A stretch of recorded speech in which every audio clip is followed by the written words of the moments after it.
দাদি তিনাকে বারবার বলতেছেন, বাবা পিছনে বসো কেন, তোমার মেধা ভালো, তুমি পিতা বুঝো ভালো, তুমি সামনে বসবা। উস্তাদজিকে প্রতিদিন কথা দেয়, হুজুর আমি আগেই বসবো, আপনি দোয়া করিয়েন। উস্তাদজিকে কথা দেয়, কিন্তু তারপরেও আগে আসতে পারে না। একদিন উস্তাদজি তাকে সকলের সামনে দাঁড় করিয়ে দিল, ও সন্তান, ও ছাত্র, কি ব্যাপার, তুমি প্রতিনিয়ত কথা দিয়ে যাও, কিন্তু তারপরেও দেখা যায় তুমি সকলের শেষে আসো, শেষের ব্রেঞ্চে বসো, কারণ কি? বলতেছে, হুজুর তাহলে একটা কথা, একটা কাল বুঝারি আপনাকে আমি শোনাই। কি বলতেছে? আমি যখন এই বাড়ি থেকে বাইর হই, রাস্তায় যখন আসি, তখনই যেই জায়গায় আমি পা দেই, ওই জায়গায় কারেন্টের মতো শর্ট পড়ে। উস্তাদজি চোখের পানি ছেড়ে দিয়েছে, বলেন না আল্লাহু আকবার। কোরআন ওয়ালার পায়ের নিচে শর্ট করে, মানে কি? ফেরেশতারা নিচে নূরের পর বিছাইয়া দেয়, বলেন না সুবহানাল্লাহ। উস্তাদজি জিজ্ঞেস করতেছে, কতদিন ধরে এরকম হয়? বলতেছে, হুজুর যেদিন থেকে আমি আপনার মাদ্রাসায় দরসের মধ্যে নাম লিখিয়েছি, ওই দিন থেকে আমি যখন দরসের মধ্যে আসি, তখন থেকেই আমার পায়ের নিচে নূরের পর বিছাইয়া দেয়।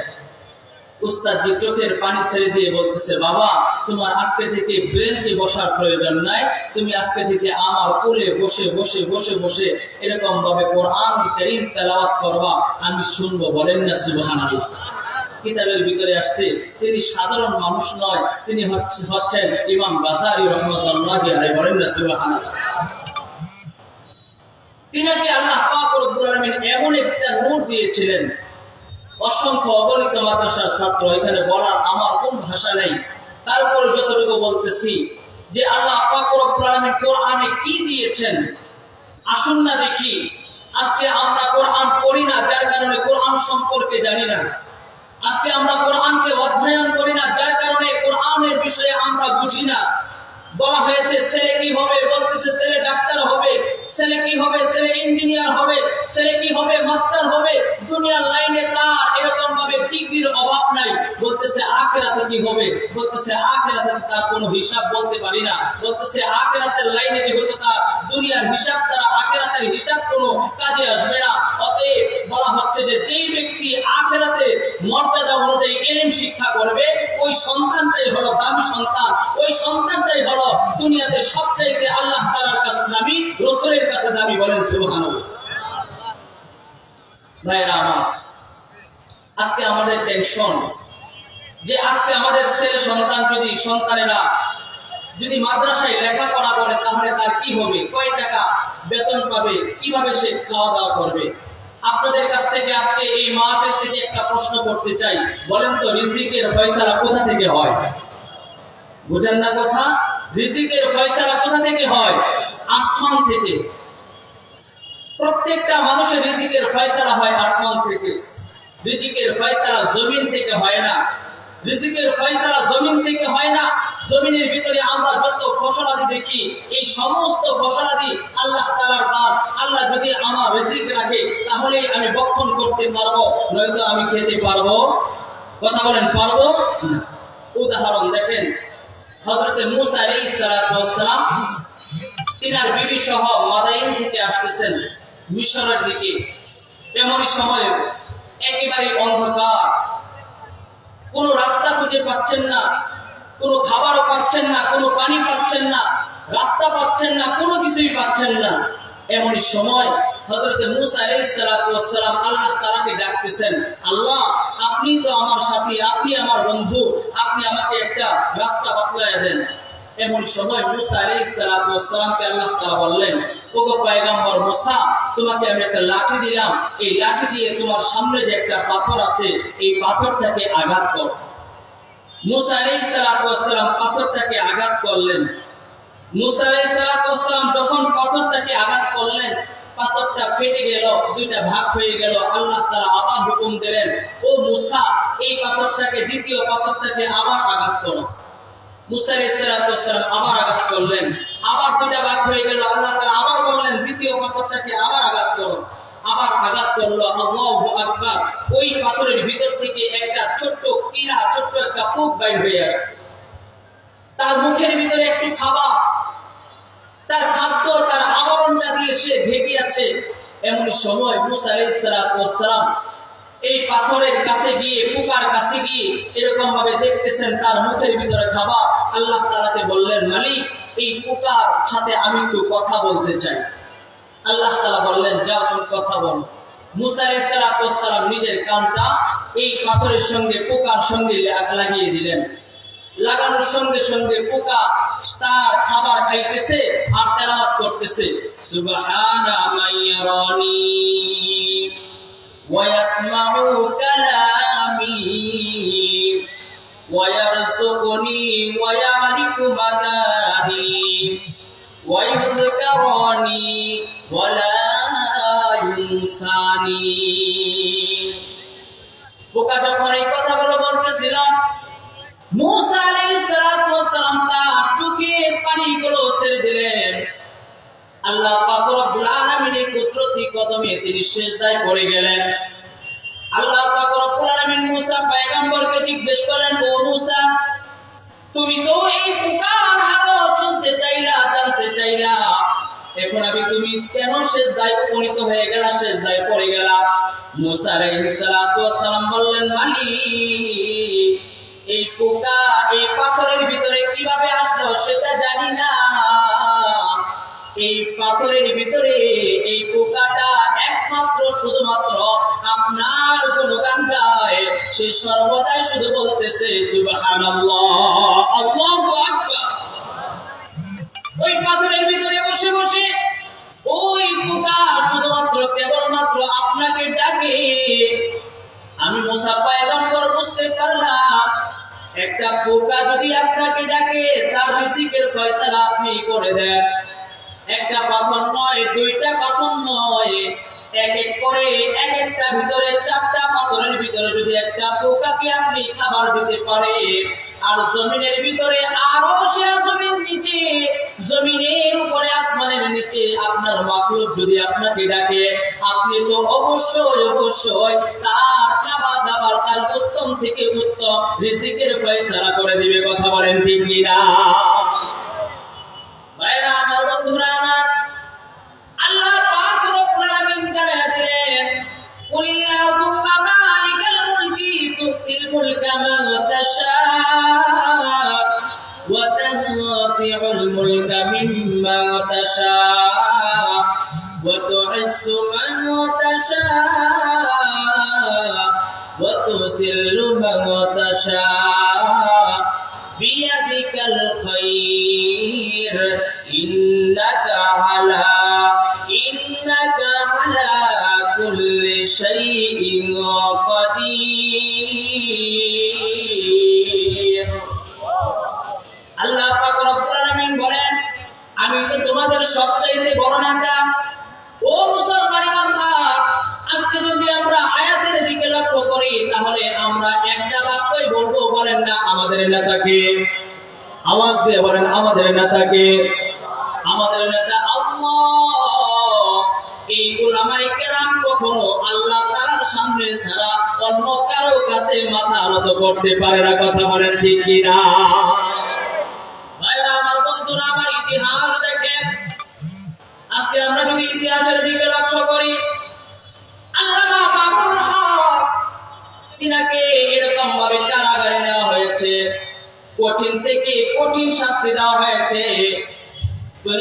দুনিয়ার কোন মানুষের কাছে মাথা নত করে নাই, কারণ তিনি জানে আমার আপনার একমাত্র মালিক হলো আল্লাহ। যদি মাথা নত করতে হয় তাহলে আল্লাহর দরবারে মাথা নত করব। ও মুসলমান বান্দা, ওই পোকাটা যখন তার মাথাকে, যখন তার জবান দিয়ে আল্লাহ তাআলাকে ডাকে, তখন মুসা আলাইহিস সালাম আল্লাহ পাক রব্বুল আলামিনের দরবারে এরকম ভাবে মুসা পয়গম্বর বলে, মালিক তার যেহেতু রিজিকের ব্যবস্থা আপনি করতে পারেন, দুনিয়ার ভিতরে বান্দা যদি আপনাকে ডাকে তাহলে আপনিও তার রিজিকের ব্যবস্থা করতে পারেন। কথা বলেন ঠিক কিনা? আমার উস্তাদের কাছ থেকে আমি শুনেছি, হাদিসেও পড়েছি, উলামায়ে কেরামের জানা, কোন একজন বান্দা যখন দুনিয়ার শুরু থেকে, অর্থাৎ দিনের শুরু থেকে যখন ফজরের পরে যখন সূরাতুল ইয়াসিন তেলাওয়াত করবে, এবং দিনের শেষ যখন মাগরিবের নামাজের পরে যখন সূরাতুল ওয়াকিয়া তেলাওয়াত করবে, বলেন তো তার রিজিকের জিম্মাদারি কার হাতে? কথা বলেন কার হাতে? ও মুসলমান বান্দা, তাহলে রিজিকের টেনশন আমাদের করার দরকার নাই। রিজিকের ফয়সালা তো তখন ফয়সালা হয়ে যাবে যখন আমি আর আপনি আল্লাহর গোলাম হয়ে যাব। কথা বলেন ঠিক কিনা? আমরা শুধু দোয়া চাই, আমরা আমাদের বড়দের কাছ থেকে দোয়া চাই, আমরা আল্লাহ তাআলার কাছে মাথা নত করতে চাই, আমরা আকাবেরদের পথ অনুসরণ করে চলতে চাই। কথা বলেন ঠিক কিনা? আওয়াজ দিয়ে বলেন ঠিক কিনা? ভাইরা আমার, লক্ষ্য করে দেখেন, বাইজিদ গোস্তামির ছোট্ট একটা সন্তান, এই বাইজিদ গোস্তামি রাহমাতুল্লাহি আলাইহি ছোট্ট সন্তান মায়ের শিয়রে এক গ্লাস পানি নিয়ে দাঁড়িয়ে আছে। এমন সময় সকাল হয়ে গেল, মা ঘুম ভেঙে গেল। মা তার সন্তানকে গ্লাস হাতে দেখে ডাক দিয়ে বললেন, ও সন্তান, কতক্ষণ যাবৎ তুমি দাঁড়িয়েছিলা? সন্তান ডাক দিয়ে কয়, মা, গভীর রজনীতে পানি চেয়েছিলাম, এই পানি নিয়ে সারা রাত দাঁড়িয়েছিলাম। ওই পানি দাঁড়িয়ে থাকতে থাকতে সারা রাত শেষ হয়ে গেল। মা তার মাথায় হাত তুলিয়ে দোয়া করে দিছে, সঙ্গে সঙ্গে আল্লাহ পাক রব্বুল আলামিন ওই বাইজিদকে কবুল করে জামানার ওলি বানায়া দিছে। কথা বলেন ঠিক কিনা? আমরা এই জন্য কি চাই?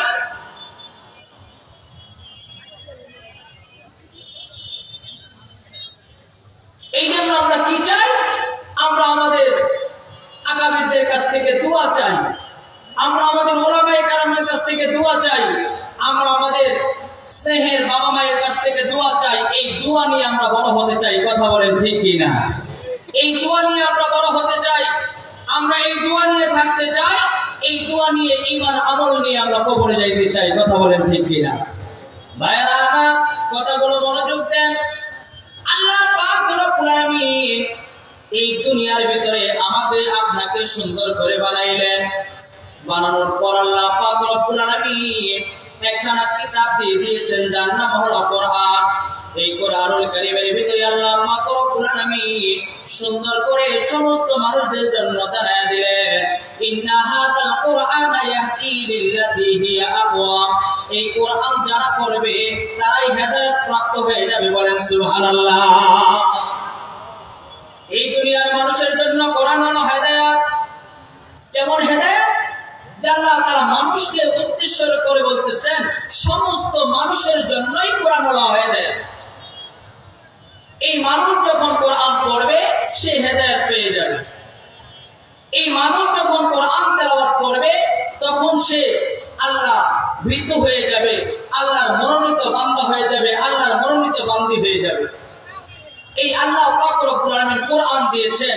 আজকে আমরা কোরআন সম্পর্কে জানি না, কোরআন সম্পর্কে বুঝি না, যার কারণে আমরা কোরআন তেলাওয়াত করতেও চাই না।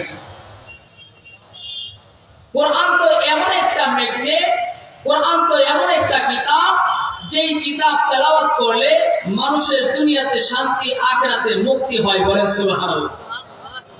আল্লামা তকি উসমানী তিনি রাহমাতুল্লাহি আলাইহি তিনি বলতেছিলেন যে এই কোরআন হলো মানুষের জন্য ম্যাগনেট। কেমন ম্যাগনেট? যেই ব্যক্তি জীবিত অবস্থায় পড়বে তার জন্য হেদায়েত, আর যেই ব্যক্তি দুনিয়াতে পড়ার পরে দুনিয়া থেকে বিদায় নিয়ে নিল ওই ব্যক্তির জন্য এই কোরআন হলো রহমত। বলেন না সুবহানাল্লাহ। তিনি একটা ছোট্ট ঘটনা লিখতেছেন, আল্লাহর বান্দার ছোট্ট একটা ঘটনা লিখতেছেন যে এক গ্রাম, এমন একটা গ্রাম ছিল যে গ্রামটা ছিল মূর্খের গ্রাম। এই মূর্খের গ্রামের মধ্যে সমস্ত মানুষ একেবারে বিধর্মী। একজন মানুষ আল্লাহওয়ালা মানুষ, সে 5 ওয়াক্ত নামাজ পড়ে, রোজা রাখে, সময় মতো ইসলামের সমস্ত কাজ করে। কিন্তু ঘটনাক্রমে ওই ব্যক্তি চিন্তা করে, আমার তো একদিন মৃত্যু হয়ে যাবে, আমার তো এক সময় মওত হয়ে যাবে। যদি আমার মৃত্যু হয়ে যায়, মরণ হয়ে যায়, তাহলে আমার কি হালত হবে? কারণ আমরা সকলেই জানি আমাদের মৃত্যু হবেই হবে। কথা বলেন ঠিক কিনা? মৃত্যু থেকে কেউ বাঁচতে পারবো না। প্রত্যেকটা মানুষকে মৃত্যুর স্বাদ গ্রহণ করতে হবে। আল্লাহর বান্দা চিন্তা করতে দেরি হয়, এমনই সময় তার কাছে মালাকুল মউত আসতে আর দেরি হয় না। আল্লাহর বান্দার প্রাণটা মালাকুল মউত নিয়ে চলে গেছে, মৃত্যু হয়ে গেছে।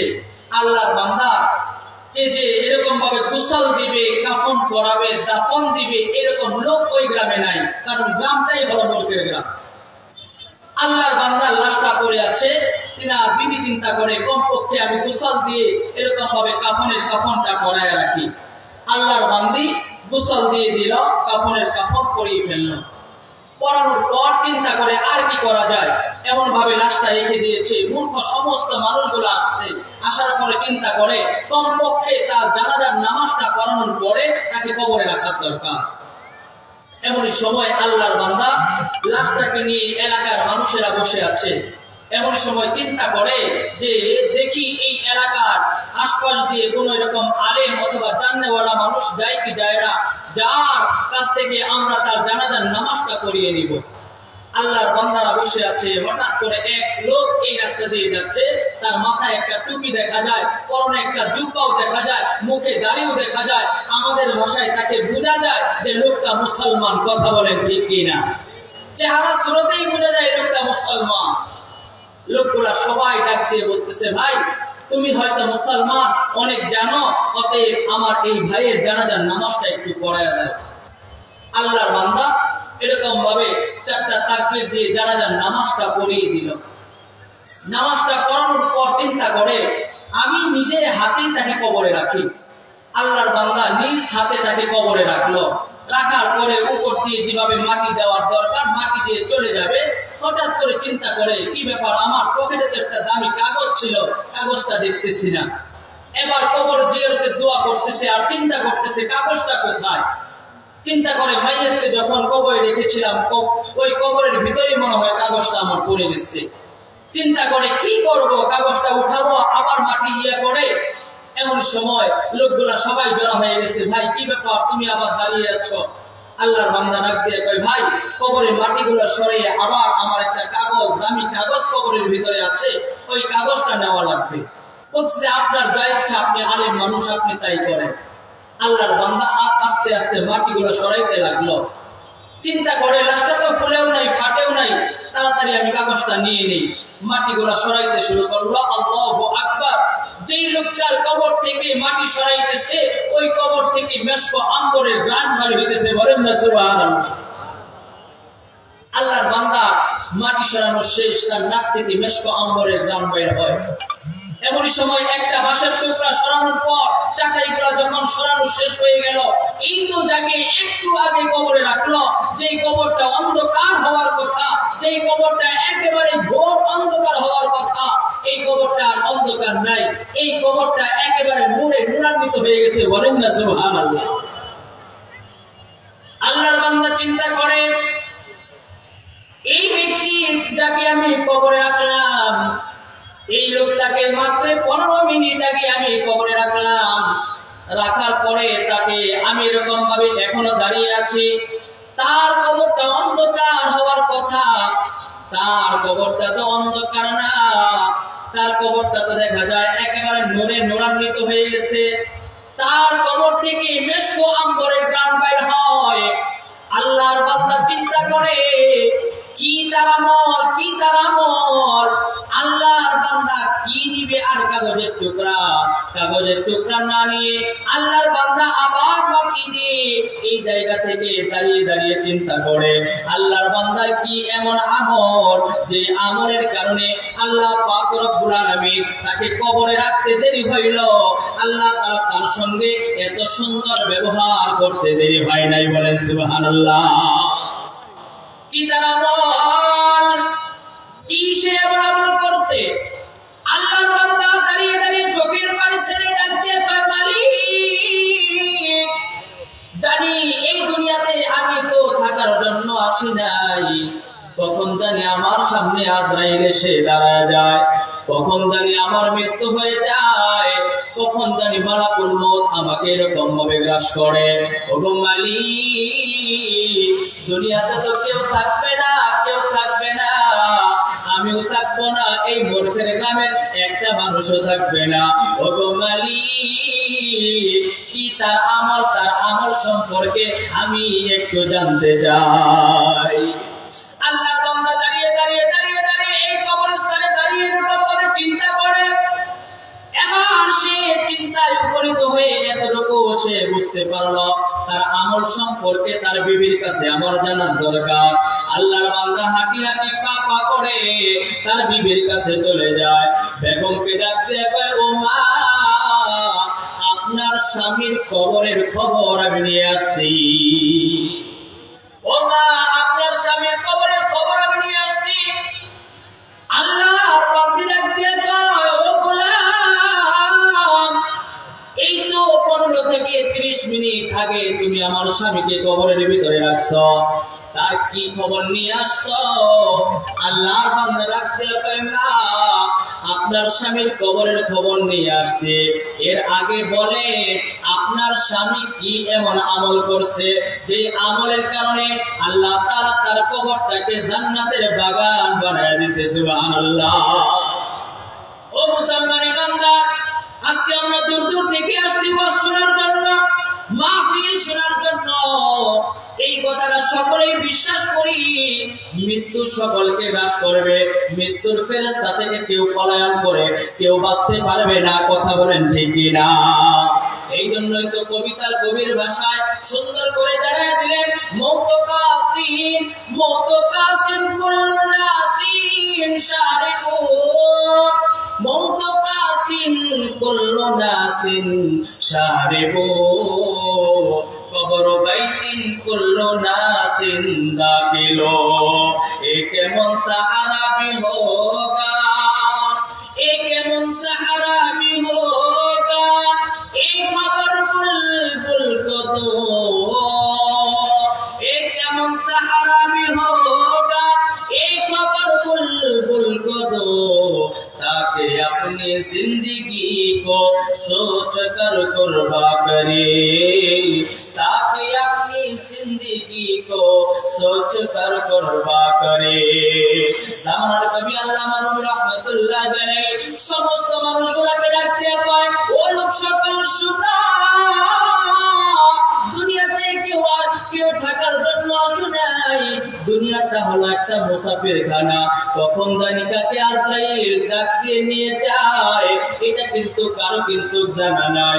শুধু তাই নয় মুসলমান, কার কখন কোথায় মৃত্যু হবে এটাও কিন্তু আমাদের জানা নাই। কথা বলেন ঠিক কিনা? ও মুসলমান ইমানদার, শুধু তাই নয়, এই জন্য তো কবিতার কবির ভাষায় সুন্দর করে জানিয়ে দিলেন, ও দুনিয়ার মুসলমান শোনো, কোন জমিনের মাটি আমার হবে গোরস্থান, কোন জমিনের মাটি আমার হবে গোরস্থান, কাদের চোখের জলে আমি, কাদের চোখের জলে আমি পাপে পরিত্রাণ,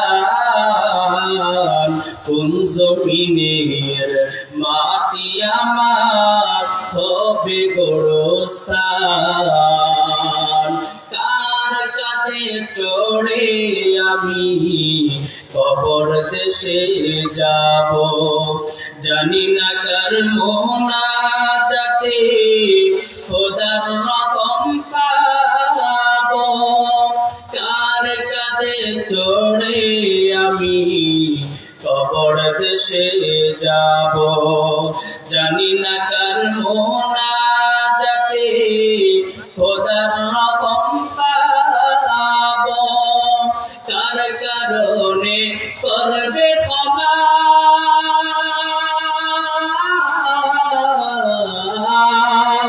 কার কারণে করবে ক্ষমা আল্লাহ মেহেরবান, কোন জমিনের মাটি আমার হবে গোরস্থান, কোন জমিনের মাটি আমার হবে গোরস্থান। ও মুসলমান ইমানদার, কথাগুলো মনোযোগ দাও। আল্লাহর বান্দা চিন্তা করে, আমি তো মূর্খ মানুষ, আমি তো কোরআন হাদিস সম্পর্কে জানি না। আজকে এই জায়গায় অনেক মানুষ আছেন যারা তার বাবা তার সন্তানকে মাদ্রাসায় দিয়েছে, যে তার ভাইকে মাদ্রাসায় দিয়েছে, তার চিন্তা তার চেতনা আমার ভাই আমার জানাজার নামাজ পড়াবে, আমার সন্তান আমার জানাজার নামাজ পড়াবে, আমার সন্তান আমাকে কবরে রাখবে। কারণ একটাই কারণ দুনিয়াতে জানি কত গুনাহ করেছি, আমার গুনার খবর আমার মালিক ছাড়া কেউ জানে না। কথা কোন ঠিক কিনা? ও মুসলমানের বান্দার, শুধু তাই নয়, গুনার দিকে লক্ষ্য করে যদি তাকাই, এত গুনাহ করছি, আমার গুনার কথা যদি আমার এলাকার মানুষ জানতো তাহলে হয়তো আমাকে গাল ধরে বাইর করে দিত। আমার গুনার কথা যদি আমার ফ্যামিলি জানতো তাহলে হয়তো বাড়ি থেকে ভাত বন্ধ করে দিত। ও মুসলমান ইমানদার, শুধু তাই নয়, আখিরাতে যেন মাপ পেয়ে যায়, আখিরাতে যেন কবরটা ভালো হয়। এই জন্য দেখা যায় অনেক বাবা তার সন্তানকে মাদ্রাসায় দিয়েছে, আমার সন্তান আমার জানাজার নামাজ পড়াবে, হতে পারে এই উসিলায় আল্লাহ আমাকে মাফ করে দিবে। কথা বলেন ঠিক কিনা? ভাইরা আমার, কথাগুলো মনোযোগ। আল্লাহ বান্দা ওই তার মাকে ডাক দিয়ে কয়, মা, আপনার স্বামী কি এমন আমল করছে যে আমলের কারণে তাকে কবরে রাখতে দেরি হয় না, কবর তাকে শুকরান বাইর করে দিতে দেরি হয় না? কি এমন আমল করছে যে আমলের কারণে তার অন্ধকার কবরটা নূরে নূরান্বিত হয়ে গেছে? আল্লাহর বান্দী ডাক দিয়ে কয়, ও সন্তান শোনো, আমার স্বামী তেমন কোনো আমল নাই। এই দুনিয়াতে আমরা বসবাস করে, তুমি তো দেখতে আসো আমাদের খড়কুটার ঘর, এই খড়কুটার ঘরের মধ্যে আমরা বসবাস করে, এই ঘরের মধ্যে দেখা যায়, লক্ষ্য করে দেখো, কোনো কিছুই না। আমার স্বামীর একটা আমল আমার কাছে মনে পড়ে, যখনই আজান হয়ে যায় তখনই সে নামাজের জন্য মুসাল্লায় দাঁড়ায় যায়। সুবহানাল্লাহ। আমার স্বামীর একটা আমল আমার কাছে খুব ভালো লাগে, যখনই আজান হয়ে যায় তখনই সে নামাজে দাঁড়ায় যায়। নামাজ নামাজ নামাজ, ও গোলাম, নামাজ কেমন আমল বলা হয়েছে? বান্দা যখন নামাজে দাঁড়ায়, ওই নামাজের মধ্যে যখন বান্দা আল্লাহ তাআলাকে বলে, ও আল্লাহ, আল্লাহু আকবার, তাকবীর তাহরিমা বলে যখন গোলাম বান্দা যখন আল্লাহ তাআলার সামনে দাঁড়ায়, আল্লাহর সামনে যখন তাকবীর তাহরিমা বলে সারেন্ডার হয়ে যায়, এমন সময় আল্লাহ তাআলাকে ডাক দিয়ে কয়, আলহামদুলিল্লাহি রাব্বিল আলামিন। ওই গোলাম যখন হাত বেঁধে আল্লাহ তাআলার সামনে সূরা ফাতিহা পড়ে, আল্লাহ তাআলা কুল কায়নাতের সমস্ত ফেরেশতাগুলোকে ডাক দিয়ে কয়, ও ফেরেশতারা শুনো, দেখো আমার এই গোলাম তার কাজকর্ম সবকিছু ছেড়ে দিয়ে আমি আল্লাহ তাআলার প্রশংসা করতেছে। হামিদানি রব্বি, হামিদানি রব্বি, হামিদানি রব্বি। ও ফেরেশতারা তাকায় দেখো, এই গোলাম তার কর্ম ছেড়ে দিয়ে আমি আল্লাহ তাআলার প্রশংসা করতেছে। বলেন সুবহানাল্লাহ। আল্লাহর বান্দী রাখতে কয়ো, ও আল্লাহর গোলাম শোনো, আমার স্বামী যখনই আযানের শব্দ শুনতো তখনই সে নামাজের জন্য দাঁড়ায় যাইত। আর কি আমল, আর কি আমল! আল্লাহর বান্দী ডাক দিয়ে কয়, ও গোলাম শোনো, যখন এইরকম ভাবে নামাজ শেষ হয়ে যাইত, আমাদের এই যে খড়কুটার ঘর, এই ঘরের মধ্যে একটা এরকম ভাবে কাঠের তাক আছে, এই তাকের উপরে দেখো একটা কিতাব আছে, এই কিতাবটার নাম হলো কোরআন। বলেন সুবহানাল্লাহ। এই কোরআন সেরকম ভাবে হাতে নিত, হাতে নেওয়ার সঙ্গে সঙ্গে চুমু লাগাইতো, বুকের সঙ্গে জড়ায় ধরত, আর কপালে লাগাইতো, চুমু খাইতো, আর এরকম ভাবে নামাজের পরে বালিশের উপর রেখে সে সুন্দরভাবে তেলাওয়াত করতে পারতো না। কোরআন কিভাবে পড়ে সে জানতো না, সে কখনো মক্তবে যায় নাই, মাদ্রাসায় যায় নাই, সে কখনো এরকম ভাবে কোরআন কিভাবে তেলাওয়াত করে এটা জানতো না, কিন্তু জানতো এটা কোরআন তো সাধারণ কালাম না, এই কোরআন হলো লৌহে মাহফুজের কালাম, এই কালামটা হলো আল্লাহ তাআলার কালাম। আল্লাহর বান্দা চিন্তা করত, এই কালাম তো মালিক আমি পড়তে পারি না, এই কালাম তো আমি পড়তে পারি না, কিন্তু তুমি সত্য, তোমার কালাম সত্য। এই বলে আল্লাহর বান্দা প্রত্যেকটা লাইনে নিজ দিয়ে আঙ্গুল নিয়ে যাইত আর বলতো, মালিক তুমি সত্য, তোমার কালাম সত্য। বলেন না আল্লাহু আকবার। ও মুসলমান ইমানদার, আল্লাহর বান্দা বুঝতে বাকি নাই দুইটা আমল। লোকটা মূর্খের গ্রামের ভিতরে বসবাস করে, আল্লাহর বান্দা বুঝতে বাকি নাই যে এই লোকটাকে কবরের ভিতরে প্যাকেট করে ঢুকাইয়া দিলাম, দিতে দেরি হইল, কিন্তু তার কবর থেকে মেশক আম্বরের গান বাইর হচ্ছে। তার কবরটা এরকম ভাবে নূরে নূরান্বিত হয়ে গেছে। একটাই কারণ তার আল্লাহর প্রতি নামাজের সময় হওয়ার সঙ্গে সঙ্গে নামাজে দাঁড়ায় যাইত। নাম্বার 2, যখন এই কোরআন নামাজ শেষ হয়ে যাইত, তেলাওয়াতে কোরআন পড়ত, পড়ার সঙ্গে সঙ্গে আল্লাহ তাআলার দরবারে হতে পারে এই আমলগুলাই পছন্দ হয়ে গেছে। কথা বলেন ঠিক কিনা? ভাইরা আমার, এই জন্য এই কোরআন অনেক দামি একটা কোরআন। এই কোরআন যারা পড়বে দুনিয়াতে আল্লাহ তাআলা তাদেরকে সম্মানী বানায় দিবে। বলেন না সুবহানাল্লাহ। আজকের এই মজমা থেকে, আজকের এই আলোচনা থেকে আমরা এতটুকু শিক্ষা নেই যে আল্লাহ পাক রব্বুল আলামিন আমাদেরকে মুসলমানের ঘরে জন্মগ্রহণ করেছেন। আমরা 5 ওয়াক্ত নামাজ সময় মতো বা জামাতের সহিত আদায় করব, বলেন ইনশাআল্লাহ। পাশাপাশি যতক্ষণ সময় পাবো ততক্ষণ ইনশাআল্লাহ আমরা মোবাইলে হোক, দেখে হোক, না দেখে হোক, আল্লাহ তাআলার কালাম যতটুকু শিখেছি, যতটুকু জেনেছি, যতটুকু মুখস্থ আছে তেলাওয়াত করব ইনশাআল্লাহ। কথা বলেন ইনশাআল্লাহ। আল্লাহ পাক রব্বুল আলামিন আমাদের প্রত্যেককে কথাগুলো বুঝে আমল করার তৌফিক দান করুক। ওয়া আখির দাওয়ানা আলহামদুলিল্লাহি রাব্বিল আলামিন। আসসালামু আলাইকুম ওয়া রাহমাতুল্লাহি ওয়া বারাকাতুহু। মাশাআল্লাহ, মুহতারাম মাওলানা জহিরুল ইসলাম আশরাফি অনেক সুন্দর চমৎকার রূহানি আলোচনা করেছেন। তার আলোচনা থেকে আমাদের সকলকে আল্লাহ রাব্বুল আলামিন আমল করার তৌফিক দান করুন, বলুন আমিন। সম্মানিত উপস্থিতি, আপনারা যারা দাঁড়িয়ে আছেন মেহেরবানি করে আপনারা বসে পড়ুন। সম্মেলনের সম্মান রক্ষার্থে দাঁড়ানো ভাইরা মেহেরবানি করে বসে পড়ুন। সমস্ত মা বোনরা আমাদের এই মাহফিল শোনার জন্য আসতেছেন, আপনাদের বসার ব্যবস্থা আমাদের হল রুমে আছে।